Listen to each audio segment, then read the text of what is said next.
You have seen this verse everywhere. It is painted under the eyes of boxers and stitched into the jerseys of athletes. It is quoted before the big exam, the job interview, the impossible goal. I can do all things through Christ who strengthens me. A battle cry, a promise that with God on your side, nothing can stop you. You can win, achieve, conquer, break through. But the man who wrote these words was not winning anything. He was in chains. He did not know if he would live out the year. And he wrote this famous line to explain something we almost never talk about. Not how to succeed, but how to survive having nothing at all. This is the true story behind those words. To understand this verse, you have to meet the man holding the pen and see where he is sitting when he writes it. His name is Paul. Years earlier, he had been the most feared enemy the young Christian movement had. A brilliant, ruthless man who hunted believers from city to city.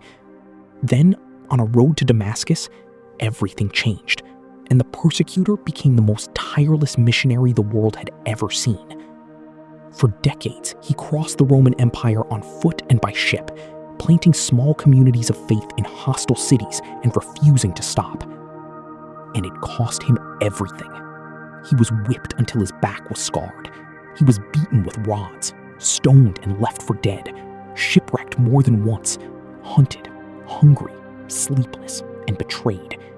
He carried a constant weight of worry for the fragile churches he had started, wondering if they would survive without him. Now, at last, the movement had caught up with him in the worst way. Paul is a prisoner. Most likely he is under guard in Rome, chained, waiting for a trial before the emperor's court, a trial that could end in his release or in his execution. He cannot travel. He cannot preach in the open. He is dependent on others even for food and clothing. And here is where the story turns human. Hundreds of miles away, in a city called Philippi, there is a little church Paul loves dearly. They were among the first believers in Europe, and they have never forgotten him.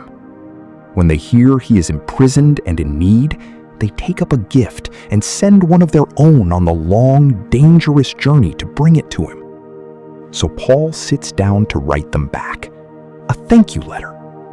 And you would expect a thank you letter from a chained man awaiting possible death to be heavy with fear or complaint, or at least exhaustion.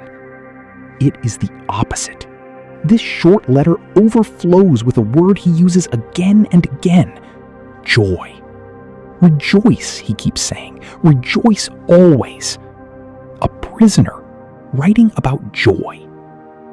And near the end of that strange, radiant letter, tucked inside his thank you, Paul writes the sentence the whole world would one day quote, and almost no one would understand. Picture the scene honestly. Paul is not writing from a mountaintop after a victory. He is writing from the floor of a holding room, tethered to a guard who changes every few hours. Every meal he eats, someone else had to carry in. Every hour, he is aware that a knock at the door could be a summons to the executioner. And yet, as the gift from Philippi is unwrapped in front of him, something in Paul softens. These people, poor themselves, had scraped together what they had and sent it across the sea to keep him alive. He is moved. He wants to thank them properly. But Paul, being Paul, cannot say a simple thank you without turning it into a window onto the deepest thing he has learned. So he writes something delicate and surprising. He tells them how glad he is that they cared for him again. And then he is careful to say, "But I am not telling you this because I was desperate." Listen to his words. "I have learned to be content, whatever the circumstances." Content. In a prison cell, awaiting trial for his life. And then he says the thing that pulls back the curtain on his whole life. I know what it is to be in need, and I know what it is to have plenty. I have learned the secret of being content in any and every situation, whether well-fed or hungry, whether living in plenty or in want. Stop and feel the weight of that word, learned. Paul does not say contentment came naturally to him. He does not say he was born calm or that faith made him immune to hardship. He says he learned it, the way you learn a language or a craft, slowly, through repetition, through failure, through years. And look at the strange curriculum he learned it in, not only in poverty, but in plenty too. That is the first thing the posters miss. We assume the hard lesson is being content when you have nothing, but Paul lists both. He had to learn to be content when he was hungry, and he had to learn to be content when he was full. Because plenty has its own quiet danger. It makes you forget where your strength comes from. It teaches you to lean on your comfort, your success, your full table, until the day it is gone.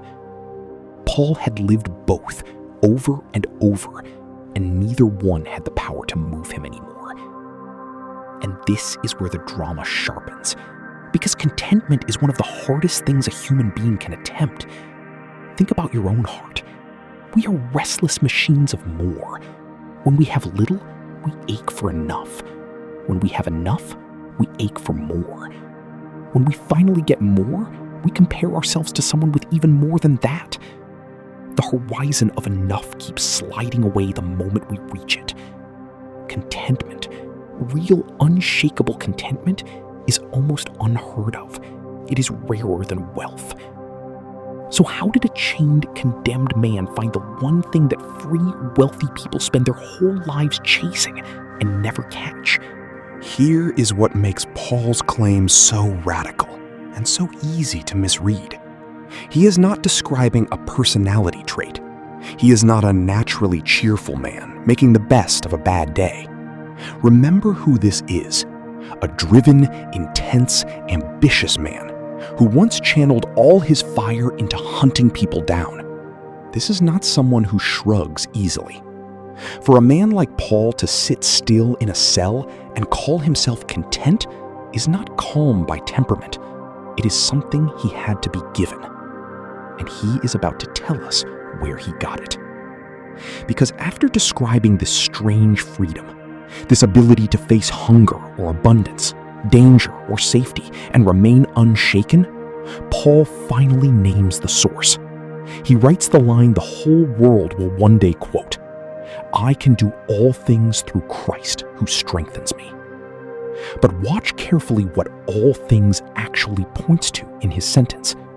He has just spent his words listing what the all things are: being hungry, being full, being in need, having plenty, being brought low and being lifted up. The all things Paul can do are not trophies to win. They are conditions to endure. He is not saying, I can achieve any goal.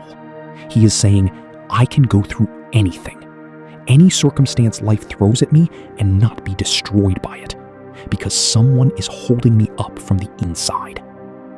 Do you see how different that is from the banner in the stadium? The world hears, I can do all things, and pictures a finish line, a victory, a dream achieved by willpower plus a little divine boost.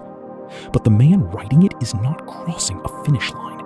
He is sitting in a cell he cannot leave, saying that even here, especially here, he has a strength that circumstances cannot touch.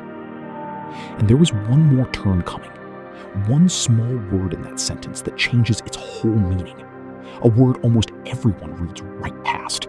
Because the strength Paul is talking about does not come from him at all. And the moment you see where it actually comes from, this verse stops being a slogan about your potential and becomes something far more comforting for the days you feel you have no strength left at all. Here is the surprise hiding in plain sight. We read the verse as if the emphasis falls on the first two words, I can. We turn it into a statement about ourselves, our ability, our willpower, our unstoppable drive.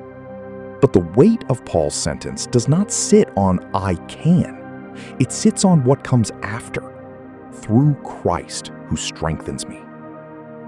Strip the sentence down and the whole meaning flips. Paul is not saying, I am strong. He is saying almost the opposite. I am not strong, but I am strengthened. The power in the verse is borrowed, poured in. It comes from outside him, into him, in the exact moment he has nothing left of his own. And think about where he is when he says it. If this line came from a man on a throne, we might suspect the strength was just his success talking. But it comes from a man in chains. Paul is proving his own point by his circumstances. He has been stripped of everything a person normally leans on: freedom, safety, comfort, control, and he is still standing. Which means whatever is holding him up cannot be any of those things. It has to be something they could not take from him. That is the twist the slogans miss entirely. This is not a verse about a strong person doing impressive things. It is a verse about a weak person being carried. It is not fuel for the winner at the top of the podium. It is a lifeline for the one at the bottom of the pit, who has won completely out of their own strength and discovers there is another strength that begins exactly where theirs ends. So the real promise of this verse is not, you can achieve anything. It is far better than that. It is, you can endure anything, because you will not be enduring it on your own strength. But if that's true, one question remains, the most important one. What does it actually look like to live on a strength that isn't your own? Because Paul is not offering a theory.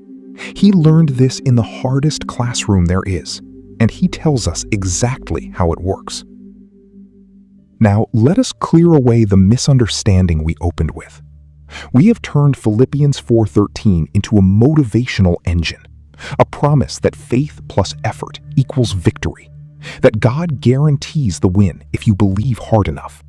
Frame it, chant it, and the promotion, the trophy, the dream all fall into place. But look again at who is writing it, and where, and about what. He is not promising you the win.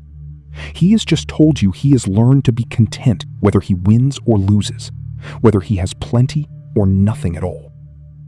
The verse is not the removal of hardship.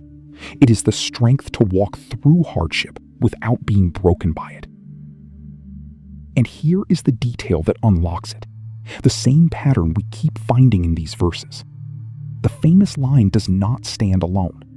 It is the conclusion of a paragraph about contentment, and it is surrounded by instruction.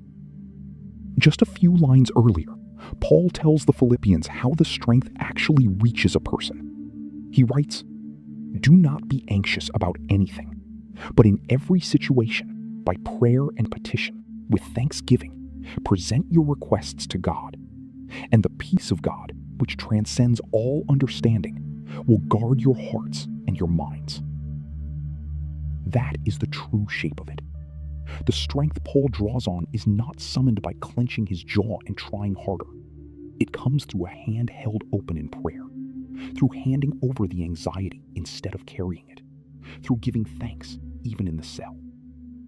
The secret of his contentment was not that he wanted less. It was that he had learned to bring everything, moment by moment, to the one who strengthened him, and to receive in return a peace that made no logical sense given his circumstances. So when Paul says, I can do all things, he means I can face the hunger, the plenty, the fear, the waiting, the trial, even the possibility of death, because I have found a strength that flows in exactly when mine runs out.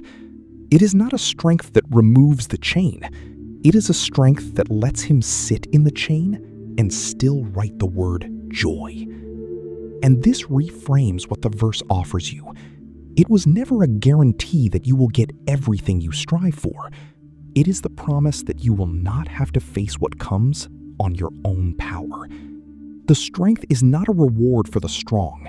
It is a gift for the depleted, the ones who have finally reached the end of themselves. That is why this verse has outlived every empire that ever chained a prisoner. Not because it turns people into champions, but because it meets people at their weakest and holds them up. The real strength was never, I am unstoppable. It was, even when I am completely stopped, I am not alone, and I am not going to fall. So let me ask you where your cell is. Not iron bars, the invisible kind. The season where you cannot fix the thing that's wrong. The illness you didn't choose.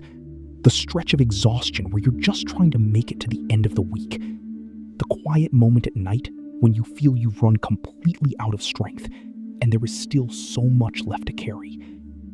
Here is what this verse actually offers you. Not the poster version, the real one. It does not say, try harder and you'll overcome. It says something far kinder. You were never meant to do it on your own strength. The whole promise turns on two small words: strengthens me. The power isn't manufactured by you, it's poured into you. And it tends to arrive not when you feel strong, but exactly when you've admitted you're not. So stop measuring yourself by how much you can carry alone. Paul learned his secret not on a mountaintop, but in a prison. Not in his abundance, but in his need. Maybe the point of your hard season isn't to prove how strong you are. Maybe it's to teach you the one lesson that changes everything. That when your strength runs out, another one begins, and it can hold you. And notice how it comes, not by gritting your teeth, but by opening your hands. Do not be anxious about anything, Paul said. Hand it over in prayer with thanks, and let a peace you cannot explain guard your heart. Contentment was never about needing less. It was about leaning on someone more. So whatever you are facing tonight, you do not have to face it on an empty tank of your own willpower. You can do all things, not because you are strong enough, but because you are held by one who is. And here is the detail that should stay with you after this video ends. The empire that chained Paul, Rome, the mightiest power on earth, so sure of its own strength, is gone. Its emperors are dust. But the letter a prisoner wrote from the floor of a cell, thanking a poor little church and quietly explaining how he stayed unbroken, is still being read 3,000 miles and 2,000 years away by you tonight. The strength that looked all-powerful ended in the grave. The strength that was borrowed, poured into a weak man in chains, never did. So whatever is draining you right now, stop trying to carry it alone. Open your hands. Ask. Lean on the strength that begins where yours ends. If this made a familiar verse feel new again, take 1 second to like and subscribe. It genuinely helps these stories reach the people who need them tonight. And next time, the most famous prayer in the world, the one billions can recite by heart, and the quiet, radical thing Jesus was actually doing when he first taught it. I'll see you there.